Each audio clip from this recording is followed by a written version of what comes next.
Bagian 20, hijab untuk Nia.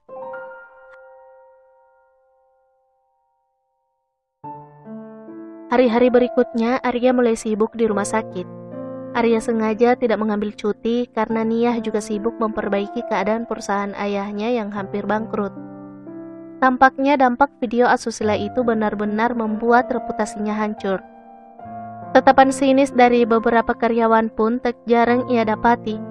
Nia berusaha untuk tetap tersenyum menanggapi itu semua. Menurutnya, itu sudah jadi resiko akan kesalahannya di masa lalu. Di tengah kesibukannya mengurus perusahaan, ia juga harus menyiapkan diri akan kedatangan mertuanya. Menurut Dokter Arya, ia tidak memberitahu kedua orang tuanya siapa sebenarnya yang ia nikahi. Ia hanya memperkenalkan nama Nia saja dan beralasan akan memberi kejutan untuk kedua orang tuanya. Makanya ia tak mengirimkan foto Nia pada mereka berdua. Nia benar-benar gugup jika harus bertemu dengan mereka. Nia takut jika mereka tak mau menerima Nia sebagai menantunya. Nia harus siap dengan segala keputusan terburuk sekalipun. Hanya satu yang Nia khawatirkan, keadaan mamanya yang sekarang berangsur membaik. Kemudian terpukul jika saja kemungkinan terburuk itu terjadi. Assalamualaikum. Suara itu sontak membuat Nia berbalik melihatnya. Nia yang sejak tadi terpekur di meja hiasnya berdiri menyambut suaminya. Ia meraih tas kerja Arya kemudian mencium punggung tangan lelaki itu. Wajah Dokter Arya tampak sangat lelah. Nia kemudian mengambil handuk mandi untuk dokter suaminya. Dokter mandi dulu ya. Aku sudah siapkan air hangat untuk dokter, ucap Nia sambil tersenyum. Terima kasih Nia, balas Arya diiringi senyum. Arya merasa lega melihat Nia sudah bisa tersenyum. Oh iya, besok ada acara pernikahan temanku. Kamu mau kan menemaniku? Tanya Dokter Arya ragu. Nia terdiam sejenak dan memikirkan jawaban apa yang harus diberikan pada suaminya. Maaf dok, bukannya aku tidak mau, tapi... Nia menghentikan ucapannya. Sebenarnya ia masih tidak siap bertemu orang banyak, apalagi bersama Arya. Ia khawatir jika reputasi suaminya ikut hancur karena dirinya. Tapi apa Nia? Tanya Dokter Arya penasaran, karena tiba-tiba Nia terdiam tak melanjutkan ucapannya. Dok, apa tidak malu mengajak aku ke tempat umum? Bagaimana jika mereka menghina dokter karena aku? Ucap Nia dengan wajah memerah menahan tangis. Tiba-tiba dadanya terasa sesak. Tak sanggup jika suaminya jadi bahan olokan karena dirinya. Nia, bukankah sudah kukatakan padamu, kita tidak usah membahas itu lagi. Kamu itu istriku. Jika aku berani menikah denganmu, maka aku akan siap dengan segala konsekuensinya. Ucap Arya sambil meraih tangan Nia dan menggenggamnya.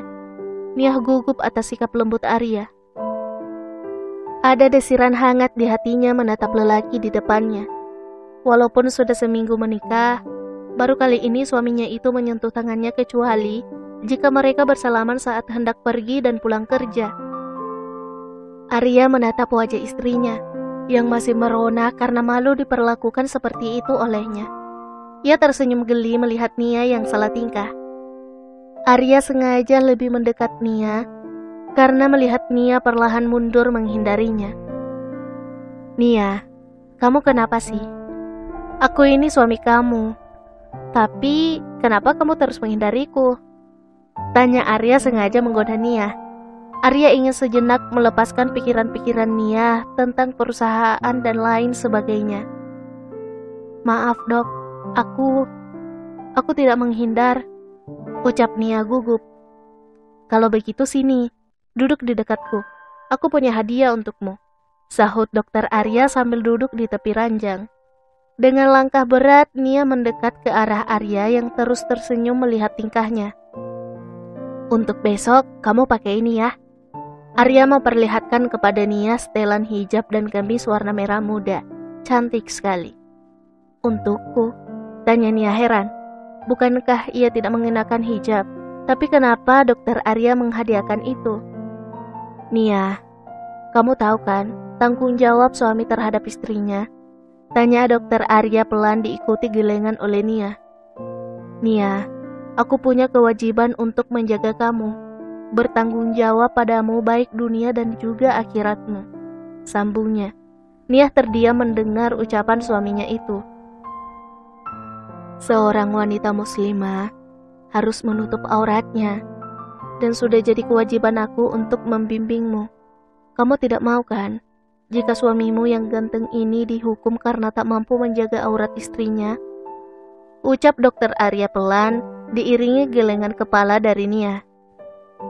Dok, bukannya aku tidak mau, tapi aku merasa kotor dan tak pantas memakai pakaian itu.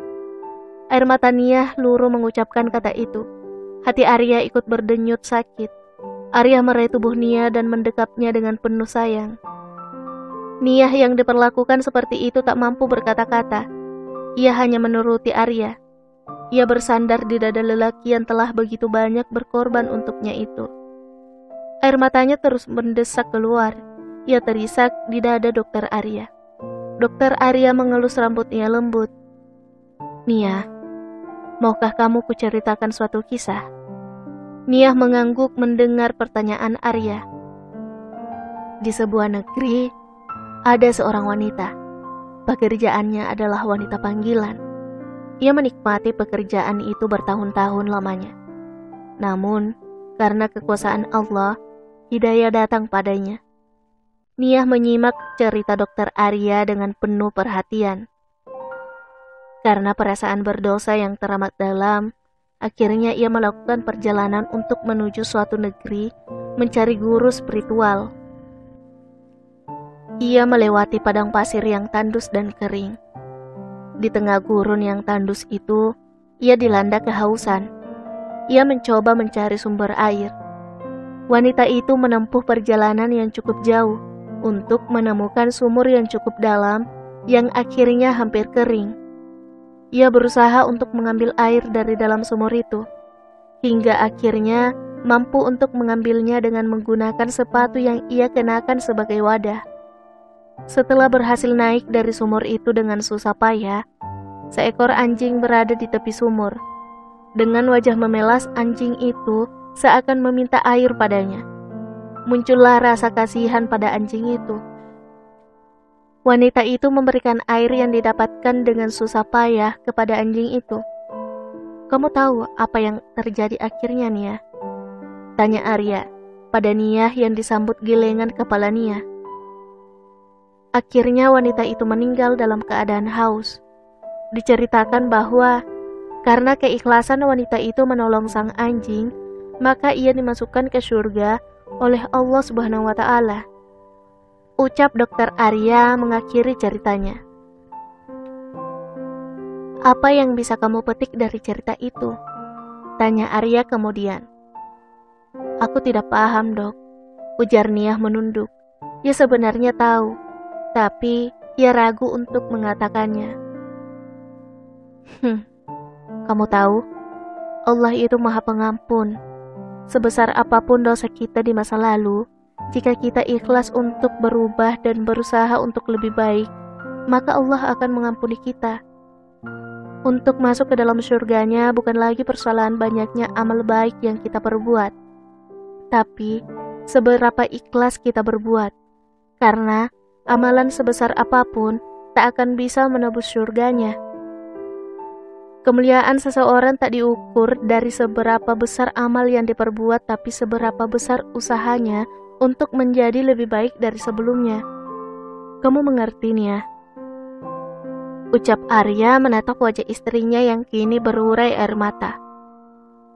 Terima kasih, Dok. Tiada sesuatu pun yang dapat aku balaskan atas kebaikan dokter. Semoga Allah senantiasa memanjangkan umurmu dan memberi dokter keberkahan dalam hidup. Ucap Nia masih menangis. Ada rasa haru yang dapat ia lukiskan dalam hatinya. Sungguh suatu anugerah yang sangat besar Allah hadiahkan padanya. Di tengah begitu banyak masalah yang menderanya, ternyata ada hikmah besar yang Allah ingin tunjukkan padanya. bersambung.